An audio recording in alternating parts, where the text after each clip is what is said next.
All right, good evening, everybody. This is your Facebook meteorologist, Sean Bagden here. We may be getting a couple more people joining in here with Derek Centrone and Eric from the Panhandle in Nebraska weather page as well here. But for now, it's just going to be me here on this live to discuss the Western Wyoming snowfall event that is expected to be moving into the area late this week into the early weekend here, as well as the severe weather event that's expected to cross Dixie Alley tomorrow. And we'll also be breaking down our forecast and how well that panned out across the Mid-Atlantic region as well here. So what we have up right now is the current watches, warnings, and advisories across the state of Wyoming here. You can see this is that snow event we were talking about a little bit earlier on yesterday for extreme southeastern Wyoming. And we have yet to see highlights issued across western Wyoming for the next event, but that is expected to happen here when the National Weather Service does their overnight update here, expecting winter storm watches to be issued across a large portion of western Wyoming here, including Jackson, the Star Valley, and down into some of the basins here, including down by Big Piney, Pinedale, and into the canyons right here as well, also into the Tetons and Teton Valley over in Idaho as well. So we're going to break this down for you. Winter storm watches have already been hoisted across the Wasatch for this, and we are expected for the National Weather Service in Riverton to hop on to the train here with the winter storm watches across those aforementioned areas right here. So what we're going to do right now is we're going to be, let me just bring that up one more time here. Looks like we ended up losing that for a quick second. There we go. I think we have it right now. There we go. So we are going to be breaking down the models here, talking about exactly what we are expecting in terms of impacts for western Wyoming from this event, and show you how it's going to unfold through the next couple of days here. It looks to be pretty long duration, going from Thursday into Saturday. So a multi-day event, winter storm event, going to be impacting western Wyoming here and eastern Idaho as well. Not expecting this to have significant impacts east of the divide, but certainly west of the divide. Looking at some pretty good impacts here, considering the atmospheric river nature of this event. The good news is it does look like this trough and the main forcing is going to be a little bit south of our area here, which means cold air is finally going to dig in with one of these storms. So looking like the chance of rain mixing in down in the lower elevations of, say, the Star Valley and Jackson Hole is going to be minimized for this event, unlike the past few events that we have had across the area. So looking into the afternoon hours on Thursday, we can see a lot of these brighter colors moving into western Wyoming here. Basically what this does mean is that there's going to be enough forcing to get snow to develop across the area here, pretty widespread across a lot of those western upslope regions here, especially on the western slopes of the Salt Range, also up into the Tetons as well, as we start to get these forcing features really picking up in intensity across western Wyoming. The one thing we do have to watch, though, is this ridging occurring across the area, which may allow dry air, at least initially, to work its way into the region, allowing for some of that front end snow to not make it to the ground, as it does sublimate on the way to the surface here. But as this trough does start to move into the area, a lot of that drier air aloft is going to be pushed out, and heavy snow is expected to get underway across a lot of western Wyoming as we head into the overnight hours on Thursday, into Friday night, and even into the morning hours on Saturday as well. As we push through time here, looking at timestamps right now, it does look like we are in the early morning hours of Friday right now. You can see a lot of these banding features really starting to enhance snowfall rates here across western Wyoming. And again, not making it too much out into the east of the divide right here. Just given that we're seeing that east to west flow developing across the area and likely some downsloping winds occurring, keeping things relatively dry over toward the Lander area there. We haven't looked at this too much in depth so far, but that is what it's looking at. That's what it's looking like right now as we're currently looking at the models and breaking this down. Again, we do have the main ridge or the main trough digging here well into the Great Basin, but we have this secondary trough, which is going to cause a lot of those impacts Thursday night into Friday here when we're expecting that heaviest snow to impact western Wyoming. This is that secondary trough axis we're looking at here, which may create a little bit of a mesoload to develop and swing into the Tetons. This has been an issue for us before across western Wyoming, really starting to enhance those snowfall rates as we watch that trough move through the area right here, and then finally starting to exit the area once we get into overnight Friday and into Saturdays. We get a brief area of ridging starting to develop across the area before the next system moves through. That's going to be something we're going to be keeping an eye on for a later live stream and post here.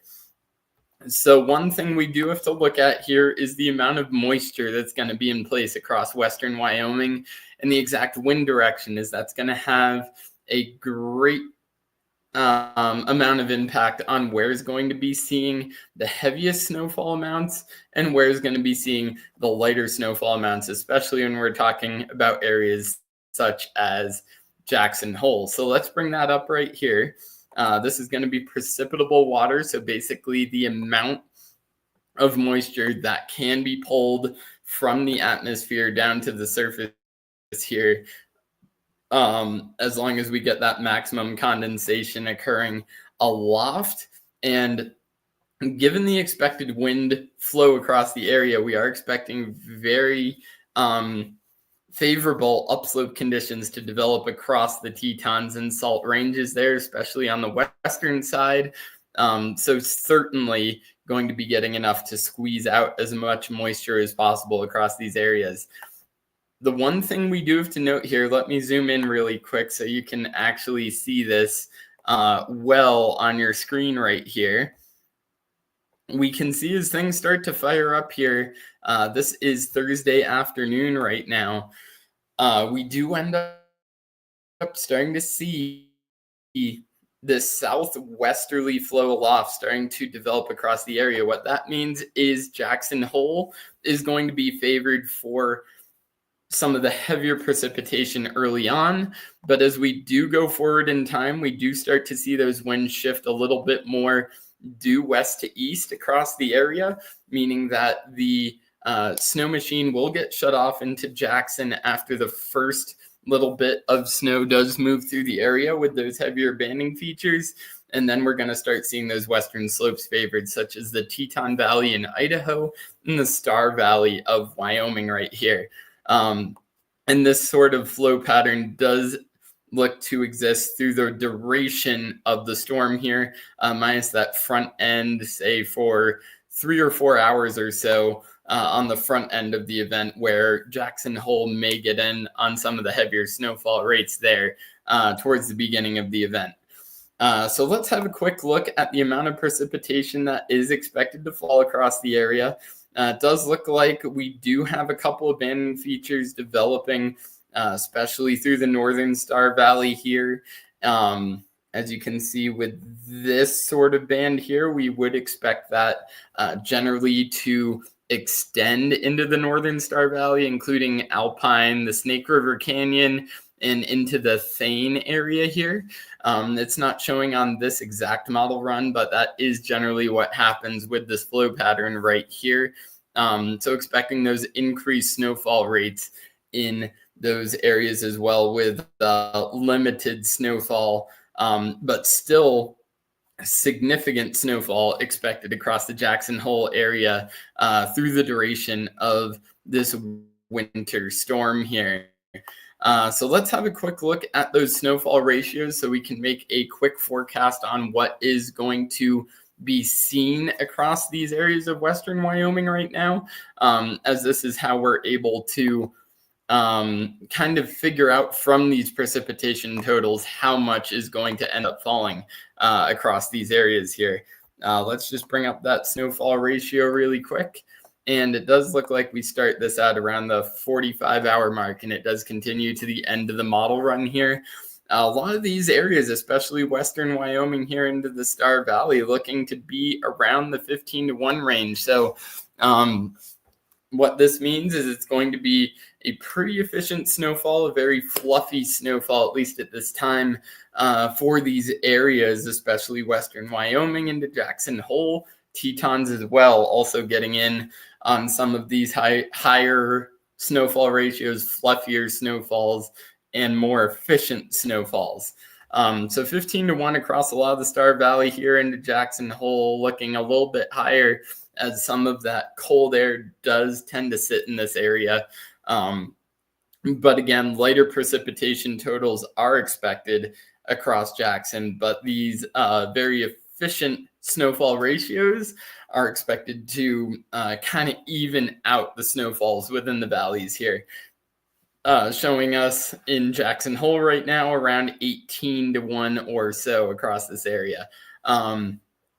So definitely going to be seeing snowfall accumulating quite efficiently when it does fall across the Jackson Hole area. And then, of course, into the Tetons, we'll likely be seeing snowfall ratios a little bit higher than we're seeing here, since we are a little bit higher up into the atmosphere here, meaning a little bit less warm air is going to be mixing in, likely in the 20 to 24-to-1 ratios up there into the Tetons. So let's go back on over to the total precipitation accumulations right here. As models see it right now, it does look like a widespread 0.5 to 0.75 inches can be expected across a large portion of the Star Valley here, with locally higher amounts being possible, especially as we make our way into the Snake River Canyon and the Alpine area right here.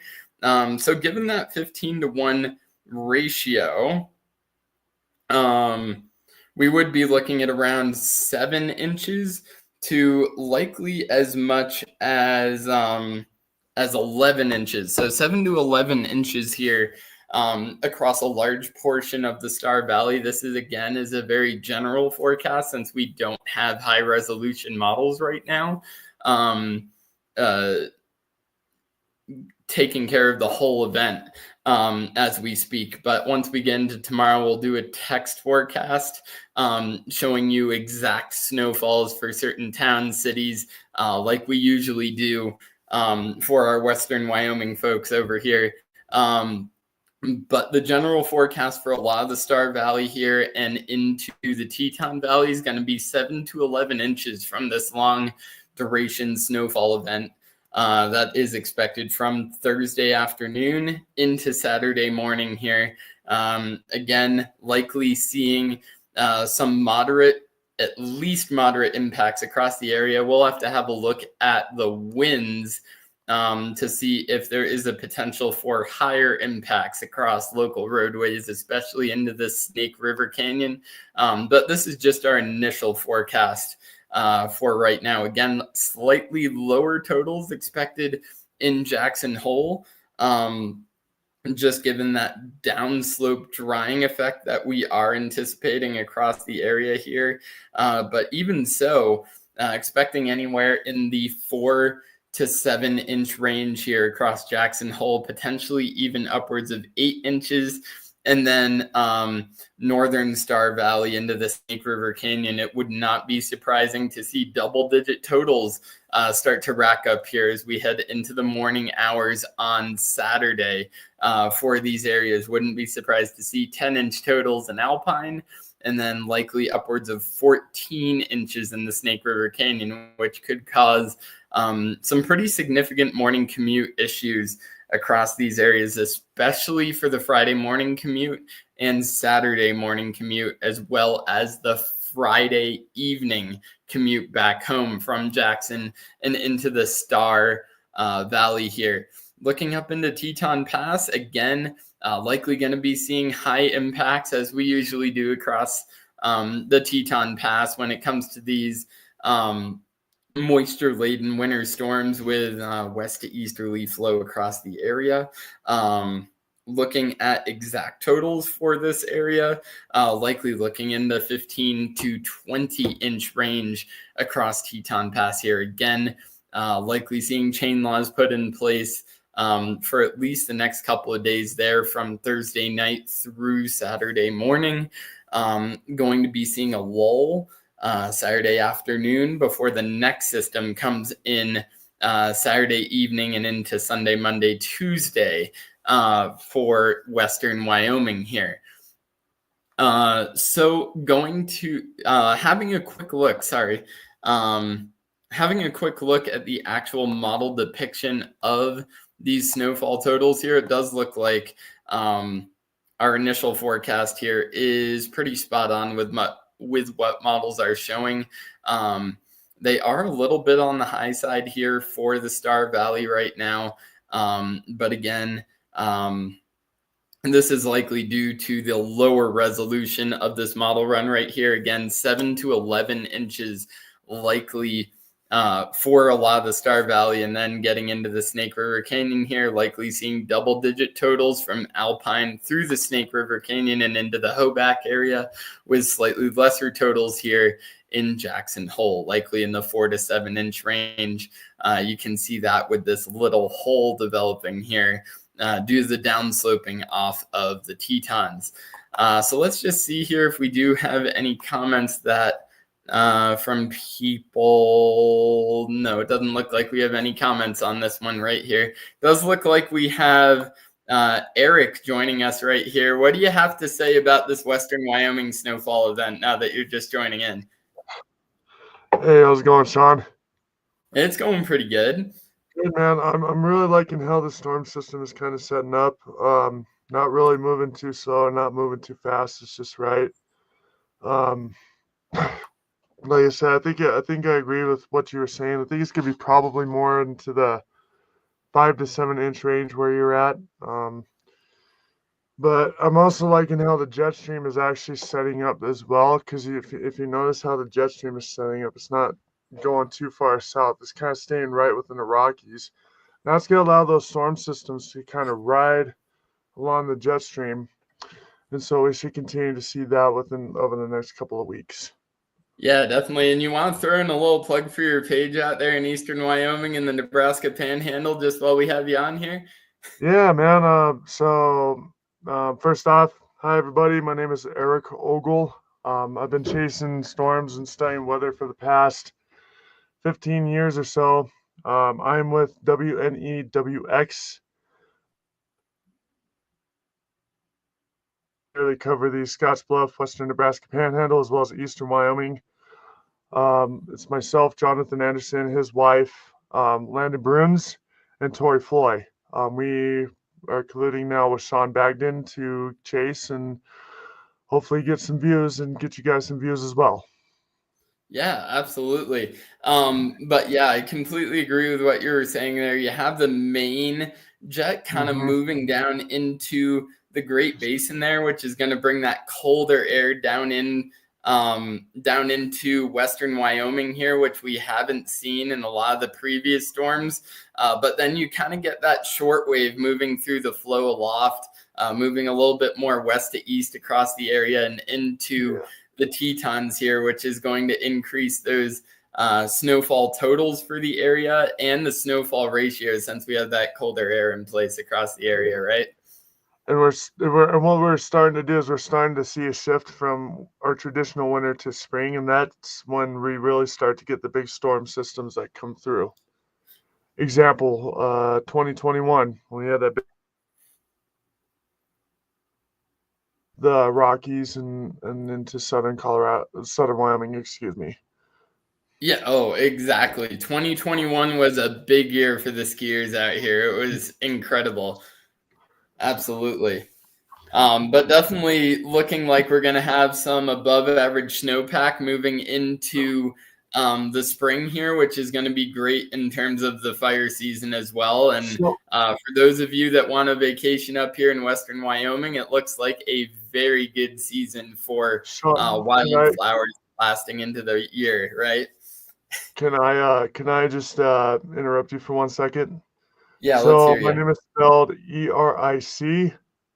Ericogle, and it's capital W, capital N, capital E, little W, little X. All right, that sounds great. That's Eric's page over there for Eastern Wyoming and into the Nebraska Panhandle there. Yes, sir. Are you gonna talk about Dixie Alley? Yes, we are. Since it looks like, oh, here we go. Let me just answer this one question we have right here about Western Wyoming, and then we'll get into Dixie Alley. So Sounds it looks good. like Scott Schwab here. He says, I'm in Star Valley Ranch. It's 4 degrees right now. Excited for the 12 plus inches of snow we should get. Keep your snow blowers going. Make sure you have an extra shear pins on hand. That Mm-hmm. is for sure. Definitely if you're on those western facing benches of the Star Valley, especially Star Valley Ranch there, would not be surprised for you to see over a foot of snow and potentially even a foot and a half.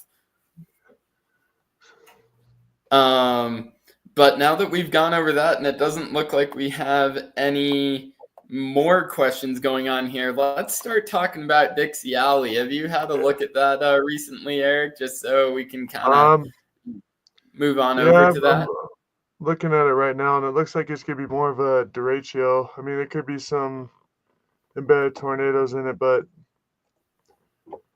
um, yeah, it looks like it's just gonna be more of like a whole line of storms.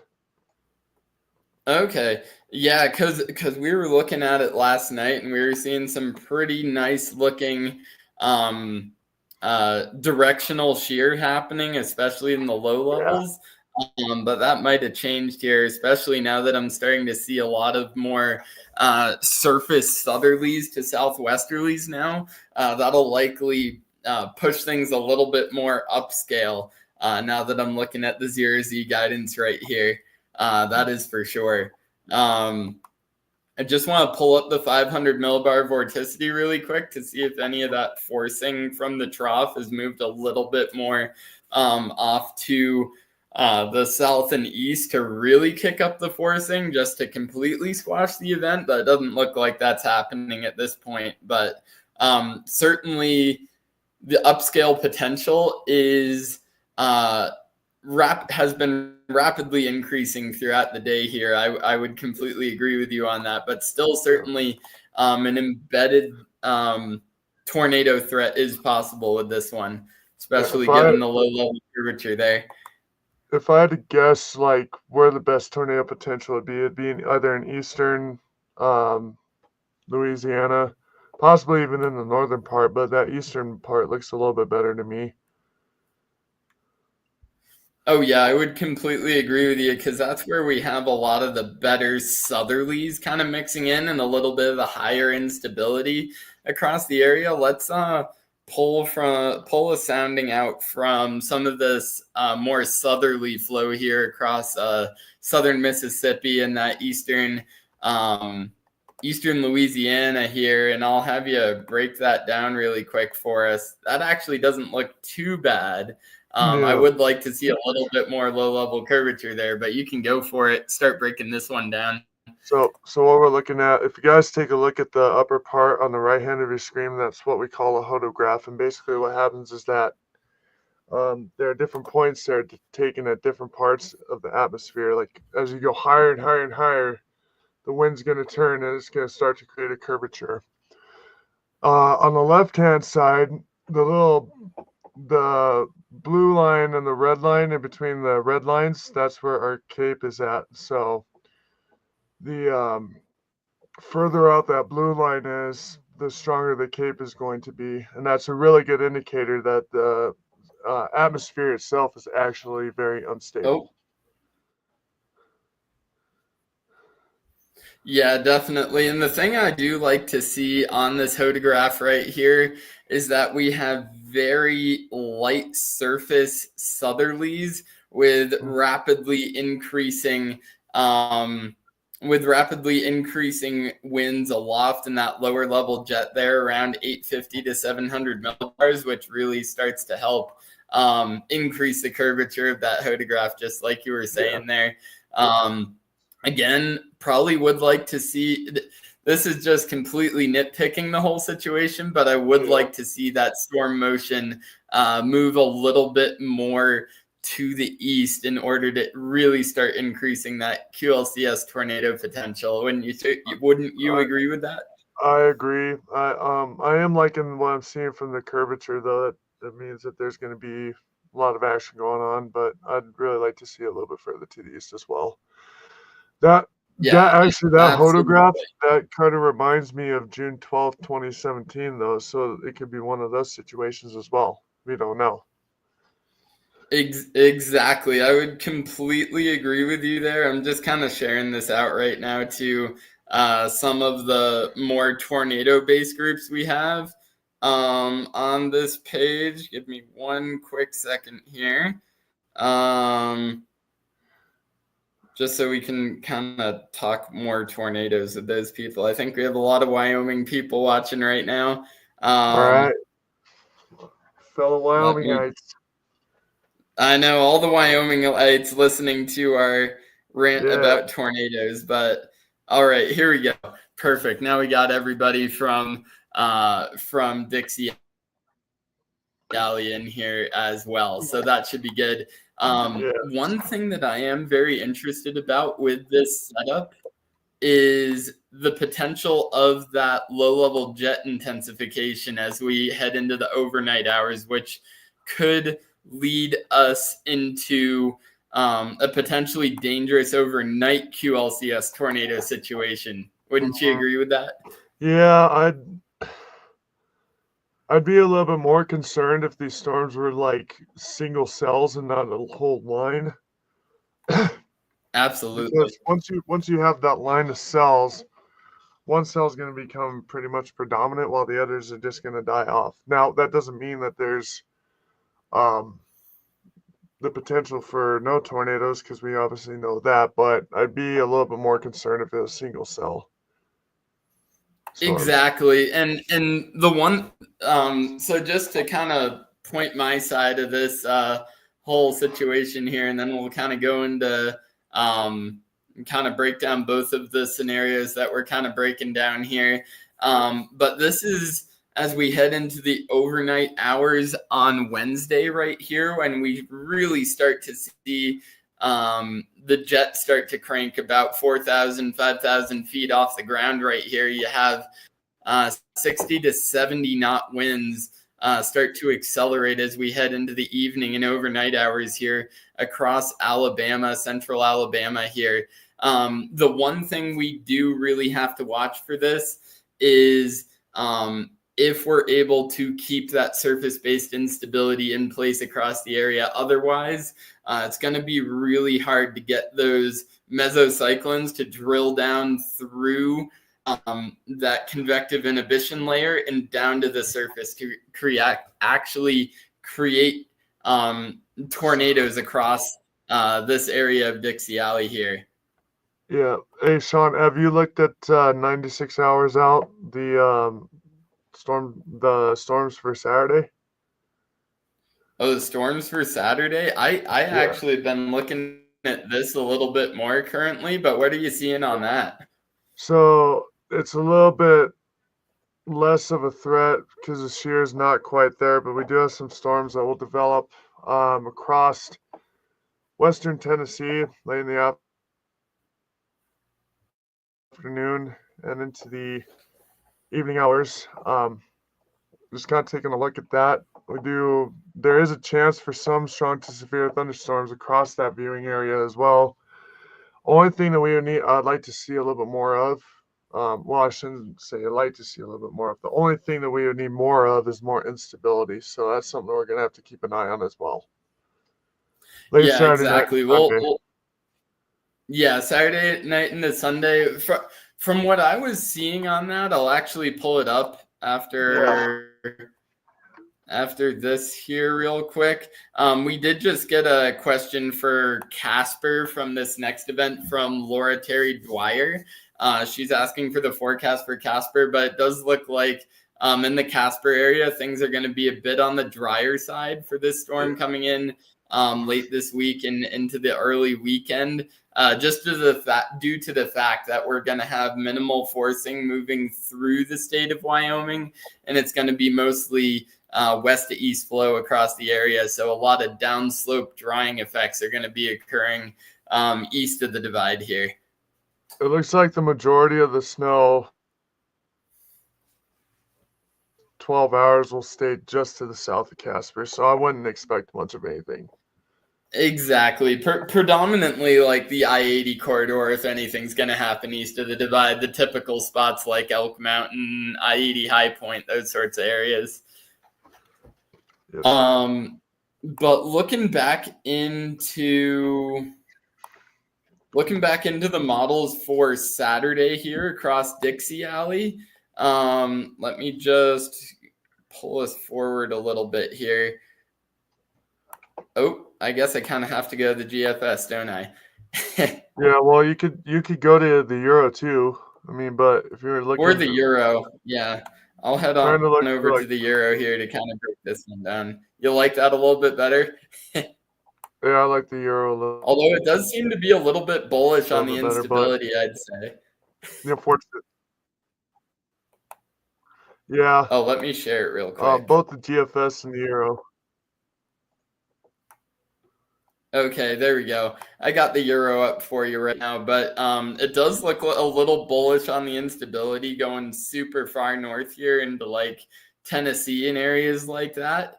I think we're going to see it kind of capped out right here, kind of across northern Mississippi, northern Alabama, just from what I've been seeing on recent runs. But what's your take on that moisture return? It's kind of iffy. Not too enthused, right? No, not really. But I mean, there's still that chance. So we'll just have to see how the later models run out. Yeah, absolutely. And the one thing that I'm seeing here is again an even higher potential for more of a linear type system to move across the area, especially looking at the Euro here, just due to those surface southwesterlies occurring.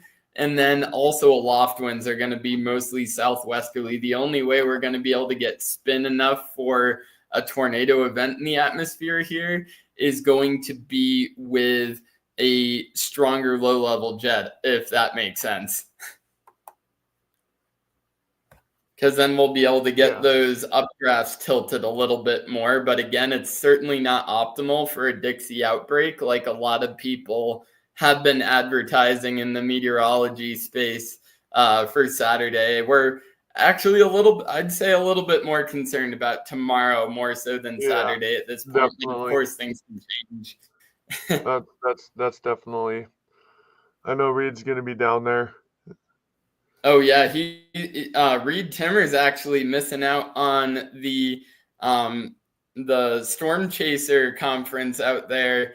I believe that's in OKC, right? I think it's in Kansas. Oh, it's in Kansas City. Okay. Yeah, he's missing out on that Kansas City Storm Chaser conference here convention in order to chase tomorrow and into Saturday here. So he's definitely, and from a lot of the posts I've been seeing from him, he's also a little bit concerned about tomorrow as well. Yeah. More so than Saturday, which certainly makes sense with what we're seeing here. Is there anything else you wanted to add on events? What was that, Sean? Was there anything else you wanted to add on about these two Dixie Alley events for Saturday or for Wednesday and Saturday?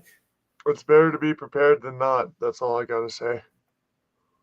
Yeah, absolutely. Especially tomorrow, just make sure you have that emergency preparedness plan in place, just in case tornado warnings are issued for your area, and make sure to have your weather radio going or anything like that, just to make sure you're able to heed those warnings, especially if we start getting into the overnight hours there into Alabama and eastern Mississippi, as we start to potentially introduce a nocturnal tornado threat there. Again, that's a little bit more conditional, but we're going to have to closely watch that. And we'll also be going live for the event tomorrow after I get out of a conference up here. If it does look like we're going to be having any sort of nocturnal tornado threat here. Yep, and I'll be on as well to help break down. All right, that sounds awesome. But other than that, it looks like we've broken down everything, everything that we were going to break down in this live stream here. And again, stay tuned for tomorrow.